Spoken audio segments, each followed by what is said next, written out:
Sobat, Cacakmu sangat penasaran dengan narasumber yang satu ini.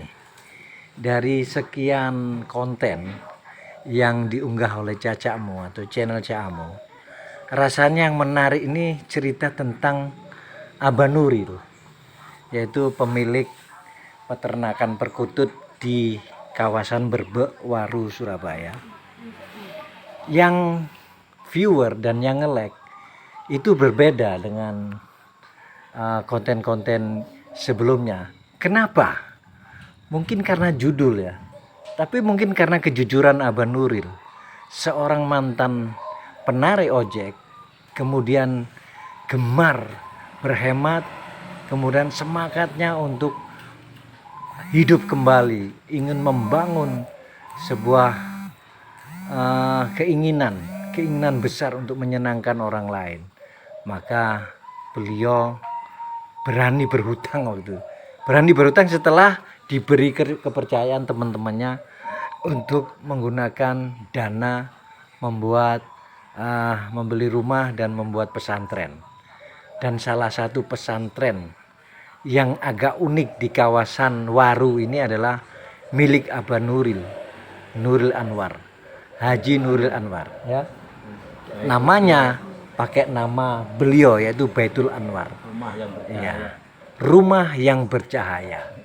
Kalau Anda berkunjung di kawasan Berbek, cari rumah Raja Perkutut yang memiliki pesantren, pondok pesantren Baitul Anwar, ya tidak lain adalah milik Gus Nuril. Jadi karena beliau ini unik, orangnya unik banget, orang lapangan ya, keluarga muslim, keluarga alim lah, tapi beliau masa remajanya seorang lapangan ya, yang pernah bekerja di pabrik, pernah menjadi penarik ojek, dan pernah bisnis orang bilang reareu kata Abah Nuril.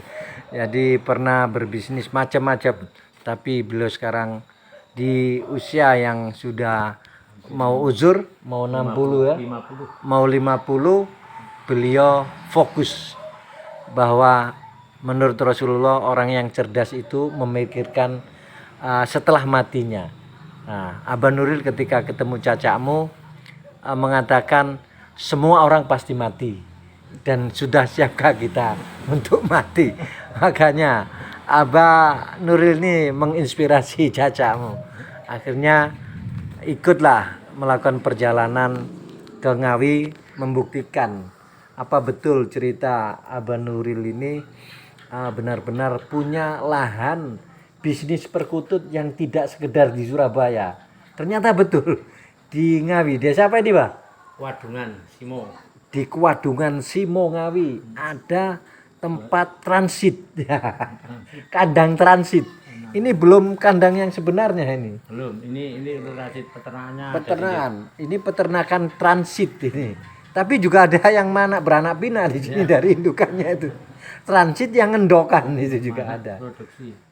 Manak dan produksi. Itu sobat. Dan disinilah menariknya Abah Nuril ini, bukan karena apa-apa, karena ada inspirasi, ada motivasi, ada yang perlu dipakai edukasinya, cara survival, cara bertahan hidup. Dan ketika hidup itu bertahan, beliau bisa memanfaatkan sebaik-baiknya dengan memberikan kasih sayang pada binatang yang namanya burung dan anak-anak yatim piatu dan fakir miskin ya. Dan beliau siap insya Allah, kalau Allah menghendaki akan membesarkan pesantrennya dengan tidak berbisnis tapi full gratis tanpa biaya. Dan atas izin Allah, Abah Nuril yakin itu akan bisa dipenuhi karena alhamdulillah bisnisnya terus lancar. Oke sobat, ikuti siapa sebenarnya Abah Nuril Anwar. Jadi orang-orang di kawasan perkutut ini bisa jadi tidak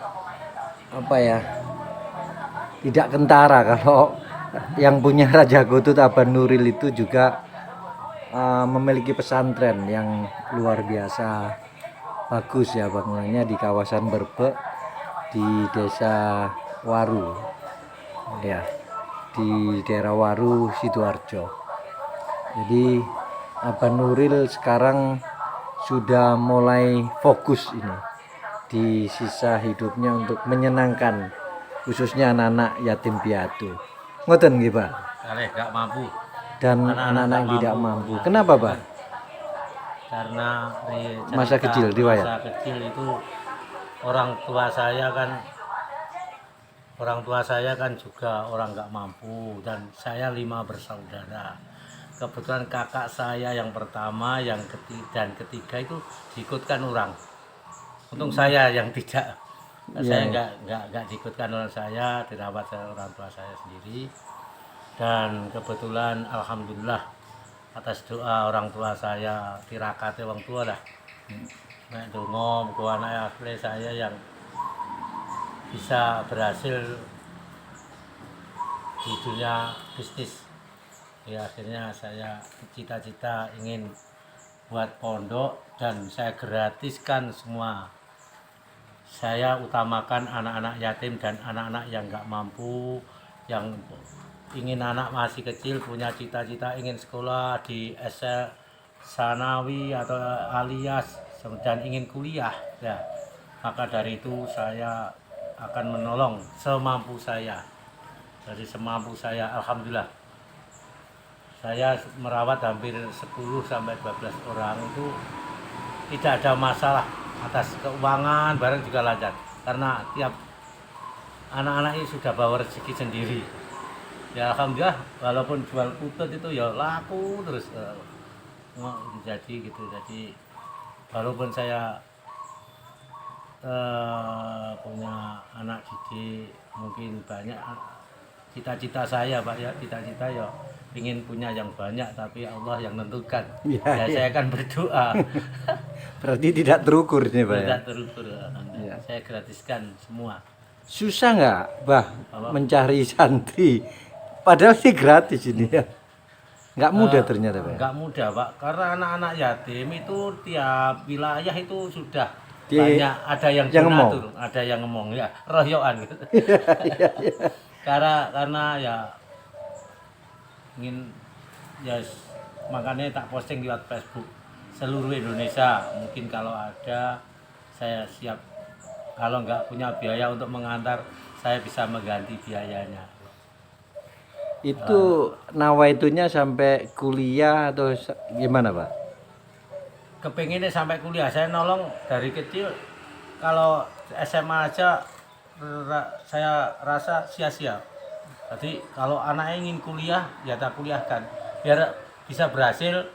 Mungkin kalau pondok bisa besar ikut mengajar atau gimana. Iya. Jadi kalau nggak mampu ya dari SMA gitu ingin kerja, biasanya kan ada yang ingin menolong orang tuanya atau gimana, nggak apa-apa.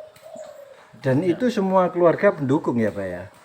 Alhamdulillah keluarga saya senang karena orang tua saya, kakak saya yang almarhum itu duit geopo to agak-agak. Nah gak gen dulu ge berjuang. Geopo gak kanggo duit. Gitu katanya. Sisa hidup lah anak wis mapan kabeh wis. Riwayat untuk mendirikan pondok, Pak, bisa diceritakan, Pak? Awal-awal membangun pondok. Awalnya itu saya itu kerja di pabrik dulu waktu datang ke Surabaya tahun 92, dan kerja di pabrik. Setelah itu 4 tahun gitu. Terus ngojek selama 12 tahun. 12 tahun ngojek itu, terus akhirnya bisnis alhamdulillah wis kadung awak kadung rezeki ya.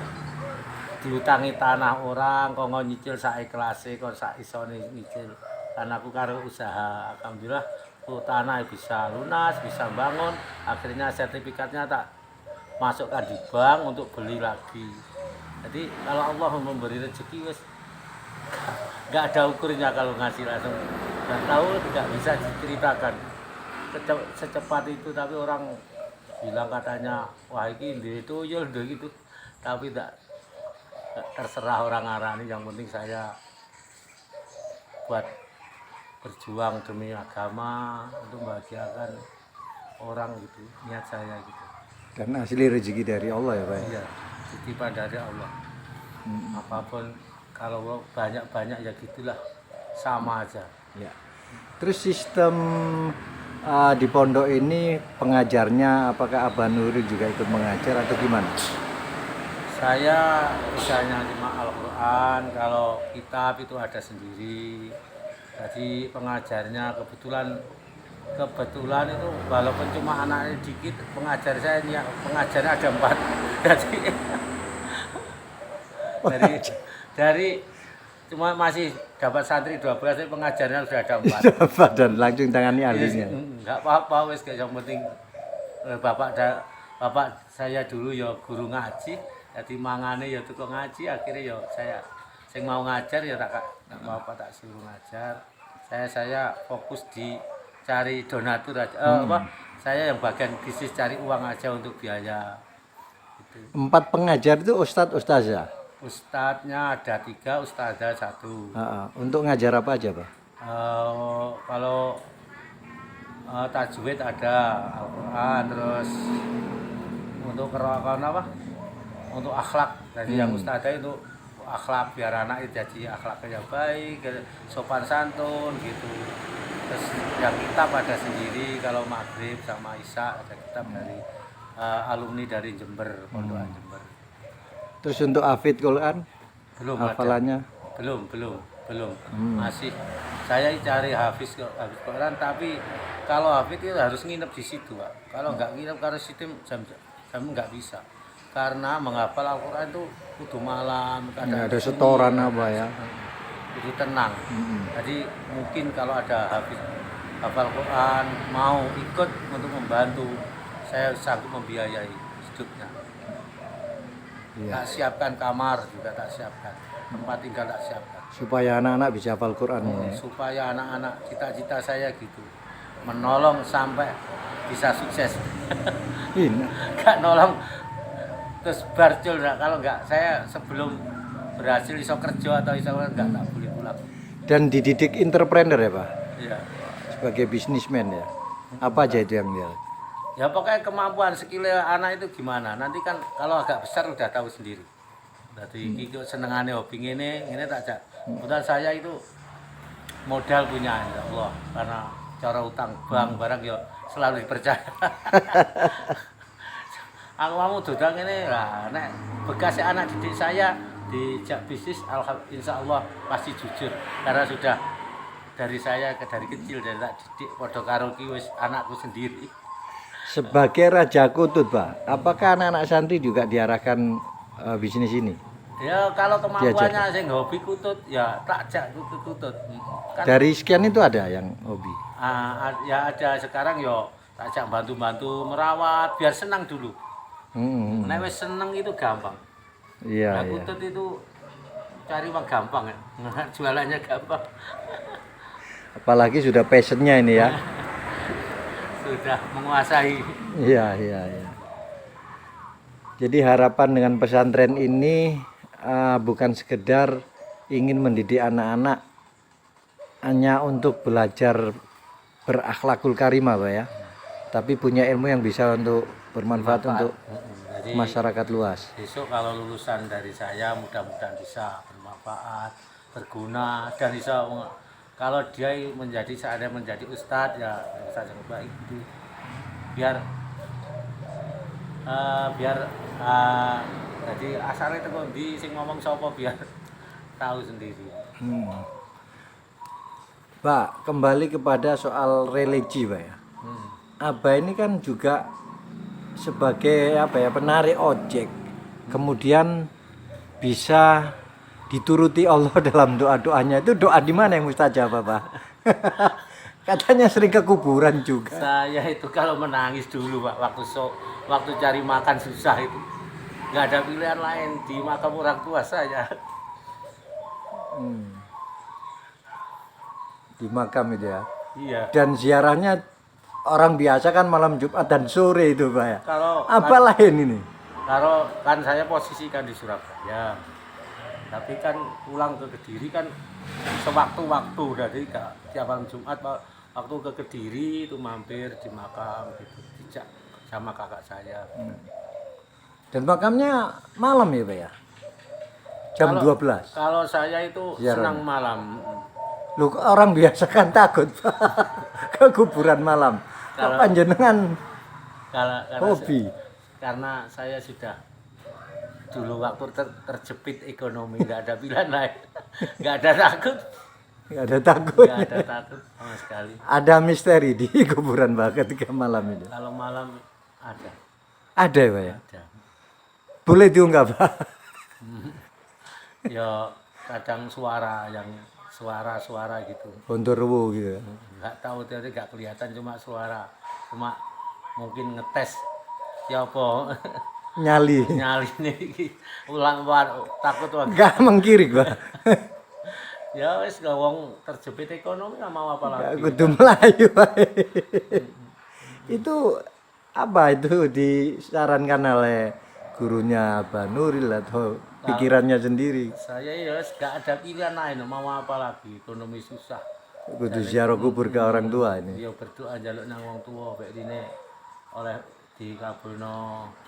Alhamdulillah ya lambat laun akhirnya sering-sering akhirnya ya nggak tahu lah, punya rezeki sedikit-sedikit bisa daftar haji. Saya belum punya apa-apa tapi saya daftar haji.